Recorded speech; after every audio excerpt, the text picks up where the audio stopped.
Hello, everyone, and welcome to today's episode of In the Clouds. Last week, I talked about surface observations and how they help us get a fix of what is happening right here, right now. But today, we're going to be heading up into the clouds to look at upper air observations in today's episode of In the Clouds.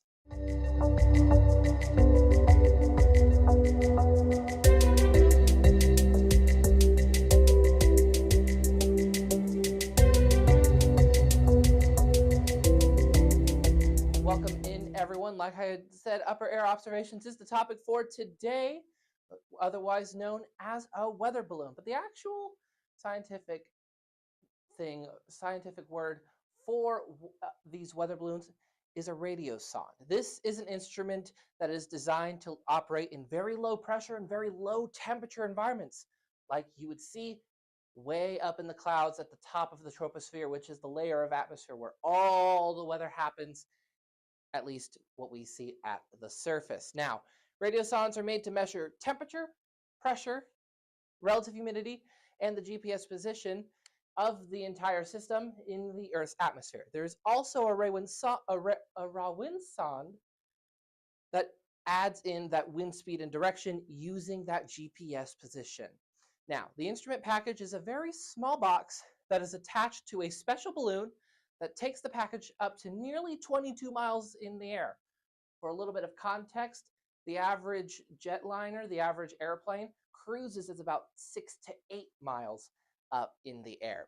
The balloon itself, the propellant, is filled with hydrogen or helium that helps take the package up in the air, and the balloon can stretch a really long ways so that it can take a longer period of time for the instrument to record the observation, so it can last a little bit longer.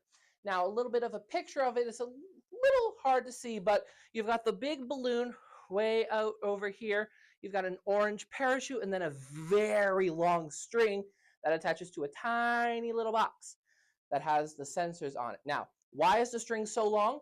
Well, Earth's atmosphere cools off quite a bit the further you go up, and it takes a little bit of time for the balloon itself to cool off. So to avoid any interference from the heat coming off of the balloon on the sensors in the radiosonde, the box is much farther away, so there's no interference from the balloon itself. Now, during the flight, a radiosonde flight can last around 2 hours, but can be either longer or shorter due to those conditions in the upper troposphere.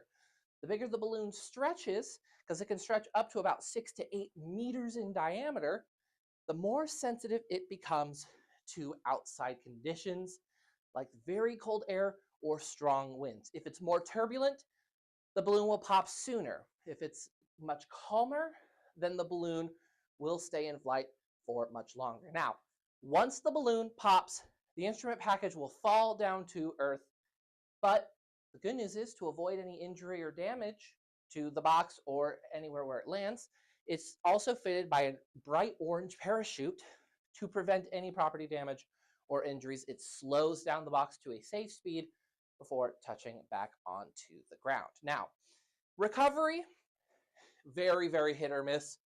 Most of the time, miss. Since the air is in constant motion in the upper atmosphere, the instrument package never ends up in the same place that it is launched from. Most often, it will end up either in a remote place in the middle of nowhere or right in your backyard. That has happened and it has been documented. Now, if you see a random little white box that falls into your backyard that has a couple wires poking out of it, it will have a label saying what it is. It's a radiosonde. It's a harmless weather instrument, and it will also give you instructions on how to return it. Most people don't return it, or it's never recovered, but it's always appreciated when it is returned. At least I know that from talking to a couple people at the National Weather Service from time to time. Now, what is the data that is taken from these observations used in? Well, the data is plotted on a graph called a skew-T diagram. It's this weird mess of lines of all different colors. It's very hard to decipher right offhand. That can be saved for a different topic. The upper air data, along with the surface observations, are fed into computer models that you see us use on TVs as kind of like an initialization point for getting those models started. What they do with that and what else goes into the models can be saved again for another video. It's also used in both climate and air pollution research, and it's used in severe storm forecasts, especially during severe weather season when it is vital to have all the data of what's going on in the atmosphere. Now, across the world, according to the National Oceanic and Atmospheric Administration, there are around 1,300 upper air stations around the world. The National Weather Service operates about 90 of them, 70 across the United States, 13 up in Alaska, 9 in the Pacific Ocean. That does include parts of Hawaii, 1 in Puerto Rico, and we also support about 10 more across the Caribbean, because weather that comes in from the Caribbean, especially during hurricane season, can definitely have an impact on the continental United States. So all these upper air observations can go well into stuff in terms of forecasts for right here, right now, and over the next few hours, or it can be used to get a look at what the atmosphere looks like right now and what it might look like going further into the future.